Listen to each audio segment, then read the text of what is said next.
Assalamu alaikum wa rahmatullahi wa barakatuh à tout le monde, que la paix vous accompagne tous. Nous voilà ici pour le début de cette, je vais l'appeler série, une série où je vais partager un essai de traduction du livre de notre Créateur sur Terre. Ce livre, c'est bien évidemment le Coran. Et nous allons commencer par les derniers chapitres. Voilà. C'est-à-dire le chapitre 30. Mon premier objectif est de fournir une traduction complète de ce juz qu'on appelle en arabe juz a'am. Hier, j'avais commencé en fait à publier mes traductions, ou plutôt mon travail de recherche pour arriver à une bonne traduction. Et je me suis rendu compte que le contenu était beaucoup trop long et pas assez structuré. Donc le but de cette playlist, c'est d'utiliser à chaque fois l'effort que j'ai fait, et je vous propose d'y partager en ayant accès pendant 24 heures aux vidéos qui sont sur mon autre playlist et qui sont en fait le chemin que j'ai fait pour arriver à la vidéo ici. Mais comme parfois je peux bugger, mettre du temps à comprendre un sens ou même changer le sens après avoir pris connaissance d'un autre verset plus loin, euh, je préfère ne pas laisser ces vidéos disponibles pour tout le monde. On ne sait jamais que quelqu'un comprenne un mauvais sens et le garde pour toujours. Et le but pour moi en faisant ces vidéos, c'était de montrer à tout le monde comment chacun avec son cerveau et les outils qu'on a à disposition peut arriver à avoir du savoir et de la connaissance qu'il peut ensuite confronter à d'autres pour évoluer lui-même, pour faire évoluer la science tout simplement. Et ici, ce qu'on essaye d'évoluer, bien sûr, c'est la science que Allah nous a donnée à travers le Coran. C'est parti du coup. Donc, on va commencer avec Surat An-Nas, la dernière sourate. An-Nas, la traduction, c'est les gens ou les humains. Moi, j'ai gardé le mot humain. Bismillahirrahmanirrahim. Qul, c'est dit. C'est pas très compliqué. A'oudou, c'est demander la protection. Pardonnez-moi, j'ai appuyé trop vite. Donc, a'oudou, c'est demander la protection, demander de se prémunir, et demander du coup de se prémunir contre le mauvais sort en fait. Et on expliquera de quel mauvais sort on parle. Pourquoi je dis ça? C'est parce que le ta'widha, qui est un mot proche de a'oudou, qui est le verbe, ta'widha c'est le nom, et ta'widha c'est le mauvais sort tout simplement, et a'oudou c'est se protéger, demander une protection de ce mauvais sort. Dans le terme a'oudou, le verbe, il faut vous imaginer que vous faites appel à une amulette, pas une amulette qui est un collier, c'est une amulette qui est Allah. Ça veut dire que vous, au fond de votre cœur, vous n'avez pas besoin d'un collier, vous avez juste besoin de Allah qui vous sert d'amulette pour repousser n'importe quelle chose qui vous fait du mal. Voilà, c'est ça, a'oudou. Donc, on demande une protection auprès de qui? Bi Rabbi. Rabbi, c'est un des noms de Allah. Et je vous invite, si vous voulez apprendre plus sur les noms de Allah, de voir la vidéo de Reda Kadri sur les ismes de Allah. Et il explique très bien le sens de Rabb qui a le sens de responsable d'évolution. Et c'est pour ça que chez les juifs, Rabbi, c'est un enseignant, le maître, on dit maître, maître, Rabbi. Et donc le rabbin, c'est celui qui enseigne la religion chez eux. Et ici, ça prend le sens de responsable d'évolution, du maître, le responsable d'évolution des humains. Ça, c'est pour le verset 1. Oui, pour ceux qui veulent avoir la traduction directement, vous pouvez aller à la fin de ma vidéo et vous aurez accès, voilà, ici, à mon Excel. Verset numéro 2. Malikin Nas. Malikin Nas. Malik, c'est le roi. Pas très compliqué. Le roi des humains. C'est un simple verset, mais on va essayer quand même de faire une petite réflexion. Malik, on le retrouve aussi dans Surat al-Fatiha, quand il dit Maliki Yawmiddin, donc le roi du jour de la créance. C'est traduit dans le dictionnaire par le roi du jour de la rétribution, alors que din dans tout le reste du Coran pour eux veut dire religion. Et si vous traduisez din par créance, ça prend du sens dans tout le Coran normalement, Inch'Allah. Donc nous on va utiliser ce terme créance. Donc Allah c'est le roi du jour de la créance, du jour des comptes. Et ce que ça veut dire, en tout cas pour moi, c'est que la vie aujourd'hui, le présent que vous vivez tous, vous êtes chacun un roi et possesseur de votre vie.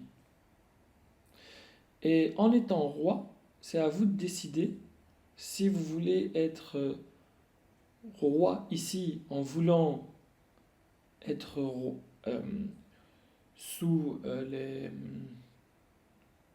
en étant dévoué à votre roi d'après, parce que c'est ça qu'il faut vous dire, c'est que le jour dernier, il n'y a qu'un seul roi, et c'est Allah.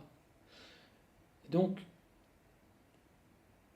vous ne vous trompez pas, vous êtes bien responsable et maître de vos actes, c'est en ça que vous êtes roi de votre vie, et c'est en état de cause de votre puissance que cette puissance doit reconnaître une puissance plus grande qui s'appelle Allah. Et c'est ça, pour moi, le sens de Aslama.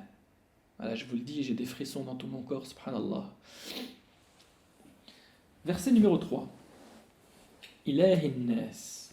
Ilah, c'est divinité. Divinité, quand Allah dit que La ilaha illallah, il n'y a aucune divinité à part Allah. La divinité des humains, c'est le verset numéro 3. Verset numéro 4. Min sharril waswas il khannas. Donc, jusqu'à présent, on a demandé une protection, on a activé l'amulette, on a dit que cette amulette, c'est Allah qui est le garant, c'est lui qui contrôle, c'est lui qui va nous protéger. Et on lui demande une protection contre quelque chose. Le contre, il est pris par la position min par rapport à shar.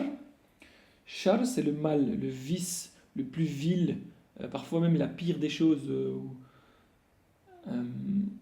Le pire ou la pire, ça pourrait dire juste shar. Nous, on va retenir le mal, le vice. Donc on lui demande une protection contre le mal de al-waswas al-khannas. Et là, ce qui est intéressant, c'est le mot waswas, que j'ai été traduire, bien sûr, sur le même site Al-Mani que je vous ai dit. Donc ce site Al-Mani regorge vraiment, pour moi, de beaucoup de... C'est un outil vraiment exceptionnel, je trouve, pour ce que je suis en train de faire et ce que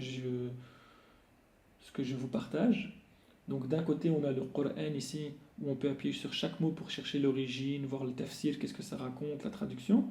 Et en même temps, on a un traducteur français où on peut voir tous les sens, la plupart des sens du mot, et ça fonctionne bien, moi je trouve. Je vais vous montrer un exemple maintenant avec le waswas. Personnellement, depuis que je suis petit, le waswas, on m'a toujours dit que c'est le sifflement du shaitan. Le waswas dans tes oreilles. Ce qui m'a dérangé ici, c'est que waswas, c'est traduit par shaitan, donc le démon. Et il y a écrit waswas al-khannas dans le verset. Et le khannas, c'est aussi traduit par le démon, shaitan. Du coup, Allah n'aurait pas utilisé 2 fois le même mot pour dire quelque chose qui existe tout simplement en arabe et qui est shaitan. Je pense qu'il y a vraiment autre chose. Et donc, waswas, quand on regarde bien, on va retenir que le waswas, c'est le sifflement, même s'il n'est pas écrit ici. Al-waswas, c'est ce qu'on va te siffler dans les oreilles. Voilà, ici, chuchotement. Donc c'est le chuchotement. Moi, c'est vraiment le terme que je connais depuis petit et qui correspond bien, même si on ne le retrouve pas ici dans la traduction exacte. Peut-être que si j'écris El-Waswas, il me le donnera. Mais ce qui est intéressant ici de remarquer, c'est tous ces termes en bas. La hantise, le doute, l'inquiétude, la méfiance, la préoccupation. Et c'est là que le mot waswas prend tout son sens. Le waswas, c'est n'importe quelle chose qui vous vient à l'esprit, dans votre cœur ou quoi que ce soit, qui vous met dans un état de hantise, d'inquiétude, de méfiance, etc., etc. Et donc, ce chuchotement, Al-Khannas. Al-Khannas, pour moi, c'est pas. Vous voyez, ici on dit le prince des démons, le maudit. On pourrait dire des maudits, le chuchotement des maudits. Ça, ce serait correct, je pense. Mais moi, je pense que Khannas, si vous regardez bien la sourate, c'est Surat al-Nas. Si on enlève juste une lettre, on arrive au nom de la sourate qui est les humains. Et donc, ça me semble évident qu'on parle des mauvais humains. Donc, on demande une protection à Allah contre les chuchotements des mauvais humains. Ça, c'est ma traduction et ma compréhension. Et ce chuchotement, bien sûr, c'est n'importe quel chuchotement ou n'importe quelle chose qui te met dans la hantise, le doute, etc., etc. Verset 5, on parle de chuchotement des mauvais humains, mais de quel? Celui qui chuchote, donc on a utilisé le mot chuchoter, je le garde. Ou ça qui chuchote où? Fi sudurin nas, dans les poitrines des gens, des humains. Donc c'est vraiment dans votre poitrine que ça vient. Quand vous vous sentez mal, que vous avez le stress, tout ça, vous savez, hein, c'est dans votre poitrine. Et ça vient de l'waswas al-khannas. Et dernier verset, min al-jinnati wan-nas, et qui vient des djinns et des humains. Donc n'importe quel waswas al-khannas qui viendrait des djinns ou des humains, on n'en veut pas et on veut que Allah nous protège de cela. Voilà. Donc je vais mieux vous expliquer ce dernier verset en refaisant la traduction complète ici via mon Excel, comme ça vous comprenez le sens global. Sourate les humains dit: je demande une protection auprès du maître des humains, du roi des humains, de la divinité des humains, contre le mal du chuchotement des mauvais humains, celui qui chuchote dans la poitrine des humains et qui vient des djinns et des humains. Pour moi, la moralité, par rapport à ce waswas, c'est que ce waswas, on l'entend et il vient à nous via le khannas, donc des mauvais humains. Et l'origine de ce waswas del khannas, il vient non pas seulement des humains, mais aussi des djinns. Donc il faut vraiment faire attention à tout ce qui passe par notre esprit, qui n'est pas forcément bon et qui nous met dans un état de panique et de hantise. Voilà pour mon partage de mon enseignement que j'ai appris en étudiant cette sourate avec vous depuis hier. J'ai dû faire plusieurs vidéos pour arriver à ce résultat, notamment l'audio qui n'est pas facile. J'ai fait avec mon téléphone, avec le casque, ça n'allait pas, et on m'a prêté, alhamdoulilah, un outil que je suis en train d'essayer de maîtriser, qui enregistre bien ma voix normalement.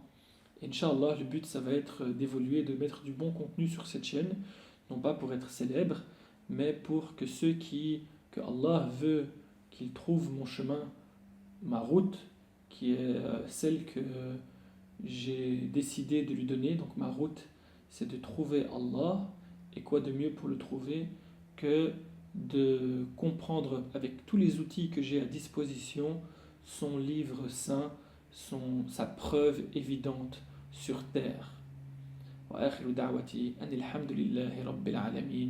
Je vous souhaite à tous de vivre en paix et de mourir en paix.